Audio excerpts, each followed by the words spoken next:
Corona कालखंड में आप लोगों के कार्य को बहुत नजदीक से देखा है। सेकेंड वेव के दौरान जब पूरा देश और पूरी दुनिया एक प्रकार से तबाह सी थी, पस्त सी थी, लोगों को कुछ पता ही नहीं लग रहा था क्या करना है, बहुत हवास की स्थिति में पूरी दुनिया थी। उन स्थितियों में डोर टू डोर स्क्रीनिंग की कार्रवाई के साथ जुड़ना, मेडिसिन किट वितरण करना, कोविड ट्रेस और टेस्टिंग की कार्रवाई को मजबूती के साथ आगे बढ़ाने के लिए जो अभिनंदनीय कार्य उस दौरान आशा बहनों ने, आंगनबाड़ी कार्यकर्तियों ने और एएनएम ने किया था, वो अत्यंत सराहनीय रहा। और मैं हमेशा इस बात को स्वास्थ्य विभाग को कहता हूं कि बहुत अच्छा कार्य उस दौरान उन्होंने किया, क्योंकि मैं प्रदेश के हर जनपद में, लगभग हर जनपद में गया था और जनपद मुख्यालय पे ही नहीं जाता था, गांवों में मैं जाता था। तो गांव में मुझे कहीं ना कहीं ये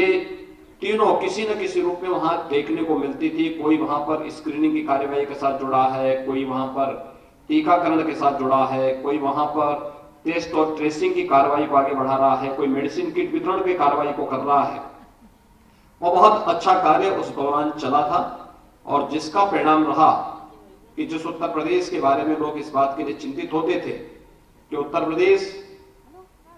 जो है इतना बड़ा प्रदेश है, कोरोना कैसे कंट्रोल करेगा।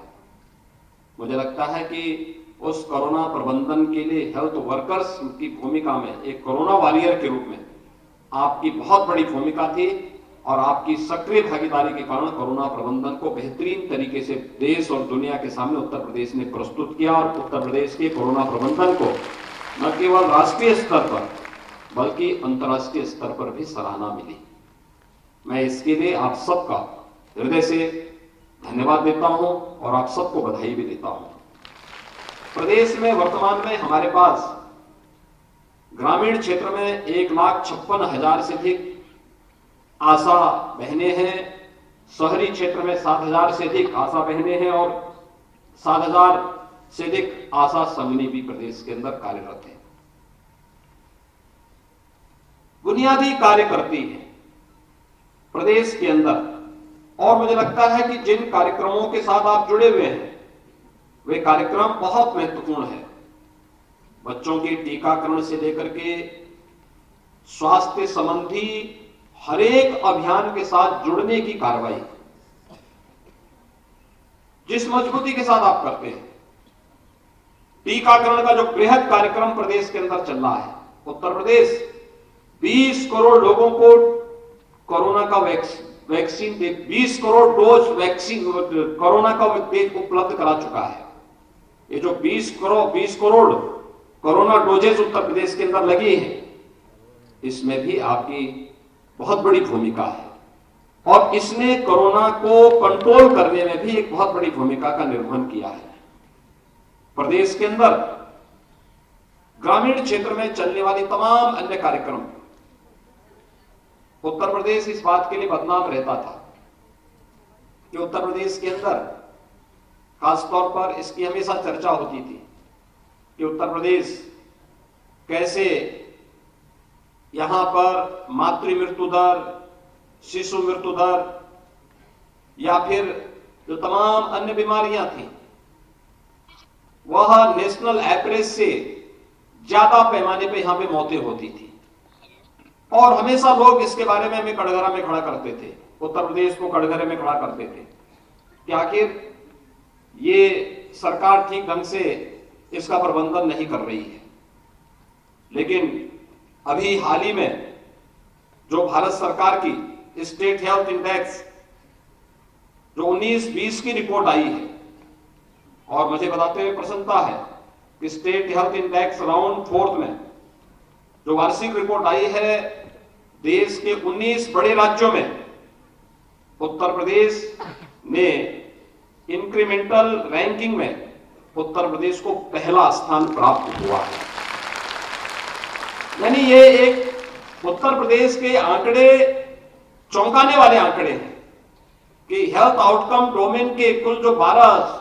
संकेतांक थे उनमें से 6 के साथ उत्कृष्ट प्रदर्शन उत्तर प्रदेश ने किया है। यह तब संभव हो पाया है जब समय पर आप लोगों ने प्रदेश के अंदर स्वास्थ्य की सुविधाओं को प्रत्येक नागरिक तक पहुंचाने के लिए कार्य किया, और उस कार्यक्रम का जो परिणाम रहा, चाहे वह मातृ और शिशु स्वास्थ्य से संबंधित हो, किशोर स्वास्थ्य का है, टीकाकरण, परिवार नियोजन, इनसे संबंधित जितने भी ये कार्यक्रम रहे हैं, वे सभी कार्यक्रम अत्यंत महत्वपूर्ण रहे हैं। और उसका परिणाम रहा कि मातृ मृत्यु दर और शिशु मृत्यु दर में प्रदेश में 2015-16 की तुलना में काफी सुधार हुआ है। इसी प्रकार से माताओं, बहनों और बच्चों को जानकारी के अभाव में जो टीकाकरण नहीं हो पाता था, उसमें भी ससमय टीकाकरण के कार्यक्रम को आगे बढ़ाना, इसने भी उत्तर प्रदेश ने बहुत अच्छी सफलता प्राप्त की है। और जो आंकड़े हम सबके सामने आए हैं, मुझे लगता है कि वह देश और दुनिया की आंखों को खोलने वाला है कि उत्तर प्रदेश अब किसी से पीछे नहीं रहेगा। और मुझे लगता है आज जो स्मार्टफोन वितरण की कार्रवाई हो रही है, इस कार्रवाई के बाद अभी तो हम लोगों ने स्टेट हेल्थ इंडेक्स में देश के अंदर बेहतरीन प्रदर्शन किया है। मैं मानता हूं कि आने वाले समय में उत्तर प्रदेश के जो डाटा होंगे, जिस तेजी के साथ यहां पर कार्य हुआ है, वह बहुत ही अच्छा होगा। बहुत ही अच्छी सफलता देश के अंदर एक नया मॉडल इस फील्ड में उत्तर प्रदेश प्रस्तुत करने में सफल होगा। अगर हम पूरे प्रदेश देश के अंदर देखें, न केवल ग्रामीण क्षेत्र में और समाज के अंतिम पायदान पर बैठे हुए व्यक्ति तक स्वास्थ्य की बेहतरीन सुविधा उपलब्ध कराने के लिए उत्तर प्रदेश ने विगत 4.5 वर्ष के अंदर बेहतरीन सफलता प्राप्त की, बल्कि प्रदेश के अंदर स्वास्थ्य सुविधाओं के विस्तार करने, यानी हेल्थ इंफ्रास्ट्रक्चर के विस्तार करने में भी हमने सफलता प्राप्त की है। आज इसी का परिणाम है कि उत्तर प्रदेश हर जनपद में एक मेडिकल कॉलेज खोलने की ओर अग्रसर है। उत्तर प्रदेश के हमारे 59 जनपदों में एक एक मेडिकल कॉलेज है। वर्तमान में उत्तर प्रदेश 33 नए मेडिकल कॉलेज बना रहा है। पीपीपी मोड पर भी 2 नए मेडिकल कॉलेज बन रहे हैं। और तेजी के साथ हम लोग इस कार्रवाई को आगे बढ़ाने का कार्य कर रहे हैं, जिससे आने वाले समय में उत्तर प्रदेश के अंदर विशेषज्ञ स्वास्थ्य सुविधाओं के लिए हर जनपद में एक जनपद एक उत्पाद की तर्ज पर एक जनपद एक मेडिकल कॉलेज, यह हम प्रदेश के अंदर लागू कर सके। मुझे याद है जब कोरोना का पहला मामला आया था, उस दौरान प्रदेश के अंदर जब मैं देख रहा था कि प्रदेश के अंदर हमारे 56 यानी प्रदेश के अंदर 36 ऐसे जनपद थे जिसमें एक भी आईसीयू के बेड नहीं थे। आज मुझे बताते हुए प्रसन्नता है कि प्रदेश के सभी 75 जनपदों में हमारे पास आईसीयू के बेड मौजूद हैं और हर जगह वेंटिलेटर मौजूद है। हमारे पास प्रशिक्षित स्टाफ है। आपने कोरोना की द्वितीय लहर में देखा होगा कि कोरोना की द्वितीय लहर के दौरान प्रदेश के अंदर और देश के अंदर और दुनिया के अंदर भी ऑक्सीजन की समस्या खड़ी हुई थी। और वर्तमान में हम लोगों ने भारत सरकार की मदद से, प्रधानमंत्री जी के मार्गदर्शन में प्रदेश के अंदर 551 ऑक्सीजन प्लांट हमारे स्थापित हो गए हैं। यानी हर जिला अब प्रधानमंत्री मोदी जी की भावनाओं के अनुरूप ऑक्सीजन की आपूर्ति के लिए स्वयं ही आत्मनिर्भर हो गया है। अब उसे ऑक्सीजन के लिए किसी अन्य जनपद पे और किसी अन्य राज्य पर निर्भर नहीं रहना पड़ेगा। हर जनपद में हमारे पास वर्तमान में एडवांस लाइफ सपोर्ट एम्बुलेंस मौजूद है। और महत्वपूर्ण बात तो ये कि अभी हाल ही में उत्तर प्रदेश ने एक साथ 5000 से अधिक स्वास्थ्य केंद्रों का लोकार्पण का कार्यक्रम और शिलान्यास की कार्रवाई को संपन्न भी किया है। इतने बड़े पैमाने पर इतनी बड़ी संख्या में स्वास्थ्य केंद्रों की स्थापना इससे पहले कभी नहीं हुआ है और किसी भी राज्य में नहीं हुआ होगा जितना राज्य के अंदर हुआ है। यानी यानी सशक्त समाज की पहली आधार है स्वस्थ समाज का। अगर समाज स्वस्थ नहीं तो सशक्त भी नहीं हो सकता, और सशक्त नहीं तो समृद्ध भी नहीं हो सकता, यानी एक दूसरे से जुड़े हुए हैं। तो स्वास्थ्य की सबसे महत्वपूर्ण कड़ी के रूप में आशा बहनों की भूमिका असंदिग्ध है, इसमें कोई संदेह नहीं किया जा सकता है। और आप आज यहां पर आए हैं, स्मार्टफोन वितरण की यह कार्रवाई आपको और भी सशक्त करने में मदद करेगा, और आप अपने न केवल अपनी उपलब्धियों को समय पे इसको अपलोड करने में आपको सफलता प्राप्त होगी, बल्कि इसे आप आगे बढ़ाने का कार्य कर पाएंगे। यह मैं विश्वास के साथ कह सकता हूं। आज जब हम लोग यहां पे स्मार्टफोन वितरण की इस कार्रवाई के साथ जुड़े हुए हैं, 80,000 आशा बहनों को आज स्मार्टफोन प्रदेश के अंदर वितरित हो रहा है। इसकी ट्रेनिंग की कार्रवाई और इससे जुड़ी हुई सभी प्रकार की प्रक्रियाएं लगभग संपन्न हो चुकी हैं। वे 80,000 बहनें इसके साथ जुड़ेंगे और बहुत शीघ्र शेष 80,000 के लिए स्मार्टफोन ला करके उन्हें भी इस कार्रवाई के साथ जोड़ेंगे, तो उनको फिर समय से मानदेय देने या अन्य प्रकार की कार्रवाई को आगे बढ़ाने में कहीं भी कोई समस्या नहीं आएगी। मैं आज के इस अवसर पर विशेष रूप से आपका अभिनंदन करूंगा। कोरोना कालखंड में जो कार्य आप लोगों ने किया,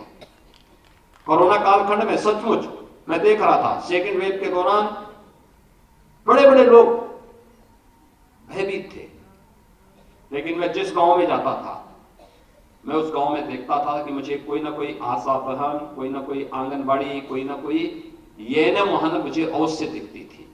मैं पूछता था क्या कर रहे हैं यहाँ पे, वो कहते थे हम लोग यहाँ पे स्क्रीनिंग कर रहे हैं, कोई भी संदिग्ध व्यक्ति का उसको मेडिसिन किट दे रहे हैं,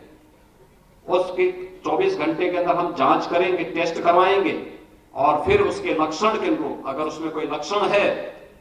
तो उसको हॉस्पिटल में लेके जाएंगे, लक्षण नहीं है तो होम आइसोलेशन की व्यवस्था करेंगे, होम आइसोलेशन में भी उसकी देखभाल हम लोग करेंगे। यानी ये कार्य जब हर व्यक्ति अपने लिए उस समय जी रहा था, तब ये तीनों संवर्ग समाज के जीवन को बचाने का कार्य कर रहे थे। और वह बहुत बड़ी उपलब्धि किसी भी व्यक्ति के लिए हो सकती है कि वह अपने लिए नहीं बल्कि इस सदी की सबसे बड़ी महामारी में उनको बचाने के लिए कार्य कर रही थी, जिस पर उनको उस समय सबसे बड़ी आवश्यकता थी, क्योंकि उसका जिस प्रकार से नेगेटिव वातावरण फैलाने का प्रयास हो रहा था, जिस प्रकार से उस समय तमाम प्रकार की अफवाहें फैलाई जा रही थी, उस दौरान आशा बहनों ने बहुत बेहतरीन काम किया था। उस दौरान उस नकारात्मक माहौल को भी सकारात्मक दिशा से आगे बढ़ाने में एक बड़ी भूमिका आपकी थी, और इसी दिशा से सरकार ने तय किया कि हम लोग 1 अप्रैल 20 से, यानी जब से कोरोना प्रारंभ हुआ था उस समय से लेकर के 31 मार्च 22 तक कोविड की रोकथाम का अच्छा कार्य करने वाले जितने भी 24 महीने के इस दौरान, जो 24 महीने का कार्य कालखंड होगा, इस दौरान अतिरिक्त मानदेय के रूप में आशा और आशा संघनी को हम लोग 500 रुपए प्रति माह उनको अतिरिक्त उपलब्ध करा रहे हैं। इसके लिए मैं आप सबको हृदय से बधाई देता हूं, अपनी शुभकामनाएं